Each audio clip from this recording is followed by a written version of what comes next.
I want to start off by saying this is not a chapter review. This Dragon Ball Super manga has gotten to a point to where, okay, let me just say this. If you guys remember the movies, Battle of the Gods and Resurrection of Frieza, and then they decided to put those two movies into arcs inside the anime, and that rubbed a lot of people the wrong way. I have not seen the movies at the time, so I didn't really care, but I still thought it was kind of a shitty thing to do. Well, that's kind of what we have here again. This manga has gotten to a point to where they're retelling the movie. And since I've already covered the movie, there's no point in me really retelling the movie over again. So I'm not reviewing this chapter because it's just the beginning of that movie. But there are a few things that have changed, which from the way the manga was going, I knew they would have to change some things about the movie. But the problem is that when you already laid out a foundation, you can't change it. This is supposed to be your prequel. Then you build on top of that. You don't try to retell the movie, which is what they're trying to do. And this is similar to what they've been doing in Dragon Ball Z. They're trying to retell it in their own way. Let me just go ahead and explain what's going on. What is your name? Young Shogun.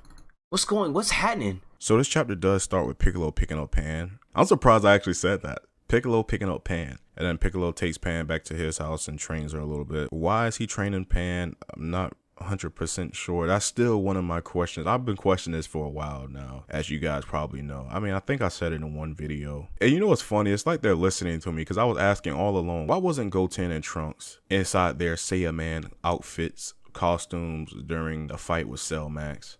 And they tried to give a little explanation. Remember, they always try to give these little explanations because they never want to be proven wrong. Like when Gohan explained that Saiyan stays small for a long time and then hit a growth spurt. No, that's not the fucking truth. So this time they had Pan give the explanation. She says they weren't, Goten and Trunks, studying enough, and so they weren't allowed to be superheroes anymore. So then my question becomes, who found out that they were superheroes? And how? Was it Bulma? Was it Chi-Chi? Was it both of them at the same time? The only person that knew was Krillin. Did he tell? What happened? Bro, just because you fall behind on schoolwork or you're not studying hard enough, how does that come to the conclusion that you're superheroes and you can't be a superhero anymore? I mean, we saw that they have a Clean God game. Maybe it's the game. Did Bulma ever think maybe it's because she got the peel-off gang there and it's probably distracting Trunks? Did Chi-Chi ever think maybe it's because Goten is hanging out with Trunks that maybe he's falling behind? How did the conclusion come to that they were being superheroes? How did we get there? This doesn't even make any sense. And so a couple panels later, they are at the West Police Headquarters, not to be confused with the East. And this is just more added on nonsense that they decided they were going to do because it's either two things. They realized they fucked up when they made the movie and they want to change some things, or they want to extend this manga out a little bit longer so they can, I guess, sell more. I don't know. Shit, if you buying this shit, something wrong. And all they're doing is going over like the plans of the Red Ribbon Army, stuff that we already know. But like I said, we just question if they know this because this wasn't shown inside the movie that Krillin knew who Hedo was or that the Red Ribbon Army even existed. But we're going to get to that. So this is also where they show Commander Magenta, and he finally states what his plan is, his motivations, and that's to do what his father did, and that's take over the world. And I'm glad they finally had him say this because he didn't say that in the movie. It was kind of hinted towards that because Hedo said it inside the movie indirectly, but I can finally say that this is just more lazy writing. Now, before you get upset, fanboy, understand this has already been told on screen. Now, if it never happened in Dragon Ball and they gave us a little quick backstory of Magenta and been like, well, his father was Commander Red, he owned the Red Ribbon Army, and you know, all that stuff happened, and we never saw it in Dragon Ball, this would have been all right. And also, this happened before in Dragon Ball Z. If you go to the Buu saga with Babidi and Bibidi, Babidi is doing the same thing his father has done.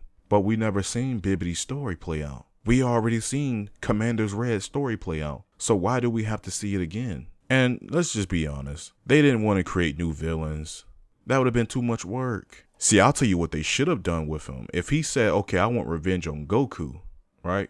And he didn't want to make the Red Ribbon Army. Maybe he made his own little army, but it's called something else. I could have rolled with that. But this, and I just don't want to see this. So there was a scene in the movie where Hedo got out of prison and that whole dialogue scene happened. He ends up getting in the car with the commander and his right hand man, which I don't even know what happened to him inside the movie. I remember he was there when Piccolo infiltrated the base, but after that, did they ever explain what happened to him? Do we even know where he went? I don't remember what happened to that guy.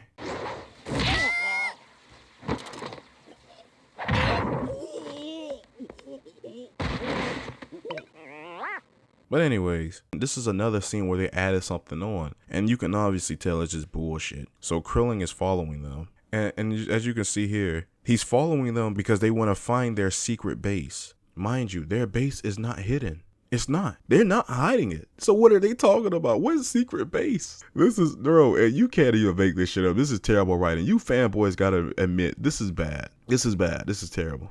So this whole scene ends with Krillin being one-shotted by a bee. I'm not making that up. And gets knocked off the car and actually gets knocked out. Remember, this is Krillin who beam struggled with Super Saiyan Blue Goku. So a few panels later, Piccolo wants to teach Pan how to fly. And you know what? I found this very interesting. People brought up the point, and this was a very great point. I'm glad they pointed this out, because I honestly just did not remember this shit from Dragon Ball Super. Dragon Ball Super is the most forgettable anime you could ever watch. Pan was flying inside the anime as a baby. She was flying. So what is with this bullshit that she doesn't know how to fly? Some more dialogue, and this is more shit from the movie. Yeah, and that's pretty much it from this chapter. Everything else you pretty much seen before from the movie. Piccolo goes to Gohan house to yell at him and shit like that. And then Gamma 2 comes and shoot a blast at Piccolo, and they got their little comic book shit going on. And that's the end of the chapter. The next chapter is going to be more into the movie, I'm pretty sure. So honestly, should I really cover any more of it? Right now, I do not plan on covering this manga anymore. I mean, I'm going to go back and cover the moral arc because everybody's saying that shit is such a great arc. I'm already halfway through it now, but I mean, other than that, I'm not covering any more of this new shit. At least until after this superhero arc, but I'm not touching this shit anymore. Unless they really go all out and change the story, I'm just going to skim over the next few chapters. I mean, I'm already paying for the whole fucking app, so I might as well. But yeah, this wasn't really a manga review, and I guess that's it. Don't buy this shit. This is nothing but a huge fucking scam.